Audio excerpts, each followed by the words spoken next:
Jemaah calon haji Indonesia sudah berdatangan di kota Makkah. Pengawasan di sejumlah penginapan pun terus ditingkatkan guna memastikan jemaah calon haji mendapatkan pelayanan maksimal.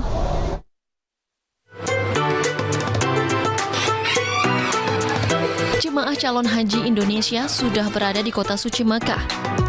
Guna memastikan semua pelayanan berjalan sesuai standar operasional, tim monitoring dan evaluasi mengunjungi beberapa sektor yang dijadikan pemondokan atau hotel jemaah calon haji. Salah satunya di sektor 10 kawasan Misfalah.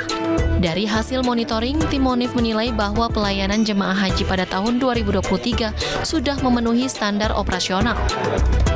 Kalau dilihat sampai saat ini, alhamdulillah petugas sesuai dengan SOP-nya, petugas dengan target yang dibutuhkannya. Kendala-kendala kecil sudah bisa ditangani. Dan saya berharap nanti ketika sudah menjadi berkumpul ibadah haji, semua tertangani. Pemerintah Indonesia berharap bisa terus memberikan pelayanan terbaik bagi jemaah calon haji asal Indonesia, sehingga ibadah haji tahun ini bisa berjalan dengan baik. Dari Mekah, Arab Saudi, Ahmad Tasori, iNews melaporkan. Pemirsa, kabar duka kembali terjadi di Tanah Suci. Ya, pemirsa, jemaah calon haji dari embarkasi JKS 05 Bekasi meninggal setelah dirawat 2 hari di Rumah Sakit King Faisal, Makkah, Arab Saudi. Usai disolatkan di Masjidil Haram, jenazah jemaah calon haji dari embarkasi JKS 05 Bekasi, Sumardi Sumar Dariyu, langsung ditandu menuju mobil khusus pengangkut jenazah. Dengan menerobos kerumunan ribuan jemaah, mobil bak terbuka ini akhirnya sampai ke terminal ambulans untuk kemudian diantarkan ke pemakaman Seraya yang terletak sekitar 20 km dari Masjidil Haram. Menurut tim kesehatan, korban sempat dirawat dan meninggal dunia akibat penyakit darah tinggi yang dideritanya. Hingga saat ini jumlah jemaah calon haji Indonesia yang wafat di Tanah Suci sebanyak 48 orang. Ini almarhum itu dirawat di rumah sakit mana tuh? Sebelumnya almarhum dirawat di rumah sakit King Faisal Hospital sekitar mungkin 24 jam. Pada saat kita bawa ke IGD, kondisinya memang makin lama makin disorientasi. Berangkat sama siapa, Pak? Berangkat bertiga. Ya. Almarhum itu. Terakhir ngobrol sama almarhum kapan? Hari Jumat. Hari Jumat. Sudah berapa hari almarhum dirawat di rumah sakit? 2 hari. 2 hari. Pemirsa, untuk mengetahui update ibadah haji 2023 yang meninggal dunia, kami sudah terhubung dengan rekan kami Ahmad Tasori di Mekah, Arab Saudi. Selamat siang waktu Indonesia Barat, Tasori. Ini untuk jemaah haji yang asal Indonesia yang meninggal dunia di Tanah Suci. Hari ini sudah berapa, Tasori? Ya, selamat pagi Miska dan Ram dan pemirsa di tanah air. Selamat siang waktu Arab Saudi. Saat ini jumlah jemaah calon haji Indonesia 10 menit lagi. 10 menit. Telah meninggal di kota suci Mekah sebanyak 48. 21 diantaranya jemaah haji meninggal di kota suci Mekah. Adapun dapat kami informasikan bahwa Kepala Daerah Kerja Mekah, Khalilur Rahman, mengatakan bahwa para jemaah yang meninggal di kota Mekah, mereka akan dimakamkan di pemakaman Seraya. Pada sebelumnya, para jemaah itu dimakamkan di Ma'la yang merupakan salah satu pemakaman yang terletak di sekitar Masjidil Haram. Namun setelah beberapa perkembangan kemudian, mengingat meningkatnya jumlah jemaah yang meninggal, maka jemaah yang di luar dari Arab Saudi, para jemaah dimakamkan di pemakaman Seraya yang letaknya sekitar 20 kilo dari Masjidil Haram. Ya. Sempat kami semalam pada waktu pada Isya minggu malam, kami sempat mengantarkan jenazah asal embarkasi JKS 05 dari Bekasi yang meninggal akibat terkena serangan darah tinggi. Kemudian dapat kami laporkan juga bahwa penyakit-penyakit yang diderita oleh para jemaah yang meninggal rata-rata merupakan penyakit bawaan dari tanah air. Oleh karena itu, khususnya para jemaah lansia agar dihimbau tetap menjaga kesehatan, mengingat puncak wukuf masih tinggal 2 pekan lagi dan harus tetap menjaga kesehatan. Dan Ya, Ahmad Tasori, ini selain usia yang sudah lanjut dan penyakit bawaannya mereka bawa dari tanah air ke Mekah Arab Saudi, lalu pemicu lainnya seperti apa di sana yang menyebabkan banyak sekali penyakit bawaannya yang mereka bawa ini kambuh di sana hingga menyebabkan meninggal dunia?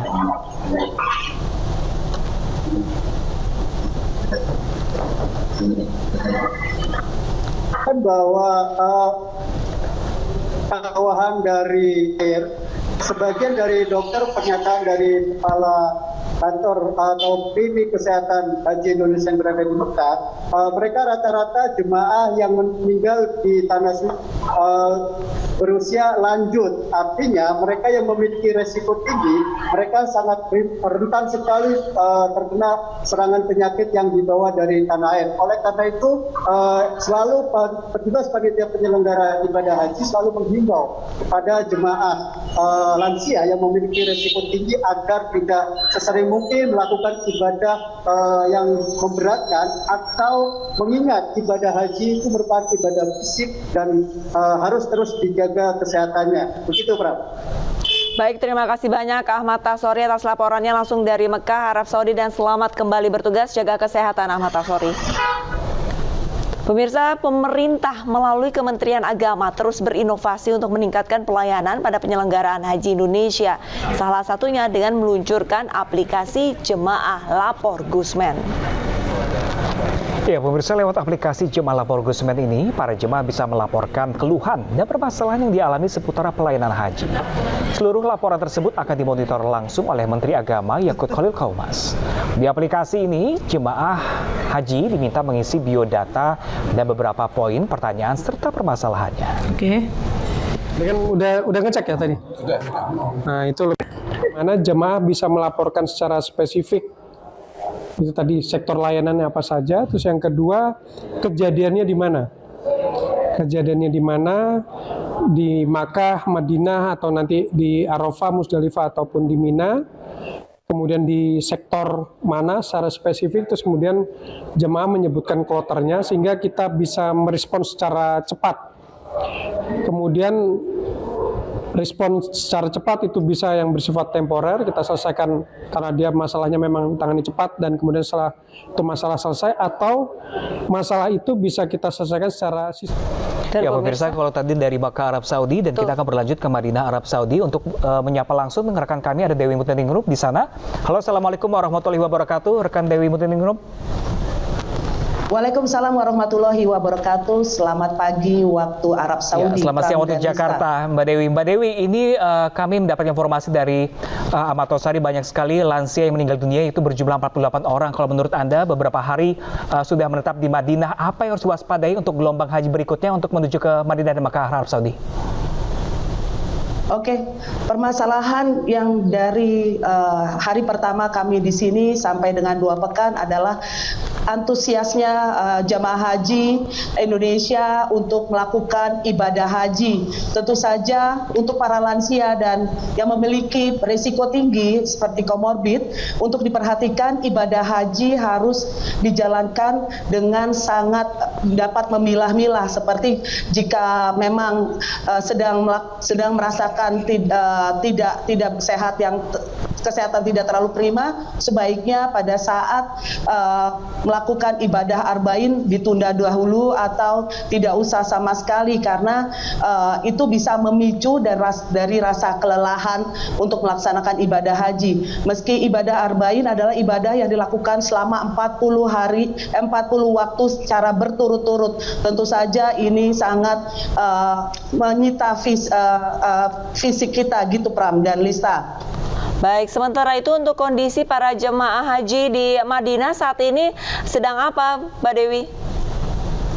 Oke, kebetulan di sini kita sudah 2 pekan dan banyak dan persoalan yang dihadapi para jamaah juga muncul dari berbagai bidang, tapi rupanya ini adalah merupakan tantangan tersendiri bagi para petugas haji.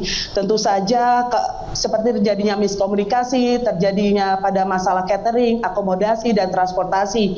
Dan Kementerian Agama terus melakukan inovasi dan memfasilitasi berbagai keluhan yang dihadapi oleh para jemaah haji Indonesia dengan melakukan pengaduan melalui aplikasi Lapor Gusmen. Aplikasi ini bisa melalui http://bit.ly jemaah lapor Gusmen. Aplikasi ini langsung dimonitoring oleh Pak Menteri Yakut Khalil Kaumas.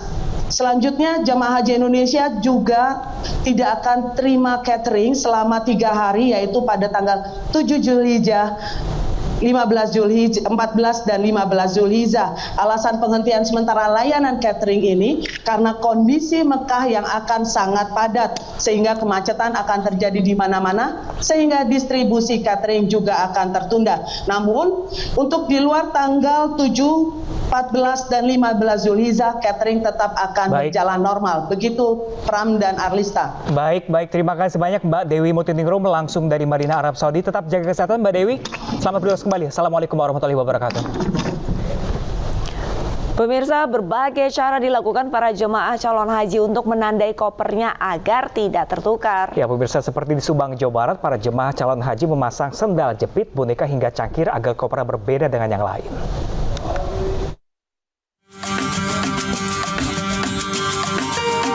Sebanyak 366 koper jemaah calon haji asal Subang ini dikumpulkan di kantor Kementerian Agama Subang. Koper-koper milik jemaah calon haji asal Subang ini didata oleh petugas sebelum dibawa ke Arab Saudi. Namun, ada yang unik dengan koper para jemaah. Mereka sengaja memasang berbagai aksesoris di koper, mulai dari sendal, boneka, cangkir hingga corong. Pemasangan aksesoris ini sengaja dilakukan para jemaah agar koper tidak tertukar dengan yang lainnya. Inisiatif para jamaah, walaupun kita hanya menghimbau bahwa rombongan satu itu dengan menggunakan pita, dengan berbeda macam-macam pita per rombongan, tetapi mereka ada saja di antaranya untuk mempermudah, sehingga memudahkan untuk menemukan barangnya sendiri begitu, sehingga ada memang di antaranya unik-unik. Pada tahun 2023 ini, Kabupaten Subang memberangkatkan 1.127 jemaah calon haji. Mereka diberangkatkan ke Tanah Suci dibagi menjadi 4 kelompok terbang. Dari Subang, Jawa Barat, Didi Heriawan Juanda, iNews melaporkan. Seorang penjual jamu tradisional di Desa Jati, Kecamatan Masaran, Kabupaten Sragen, Jawa Tengah akhirnya bisa berangkat haji. Ia berangkat haji dari hasil jerih payahnya menabung selama 13 tahun.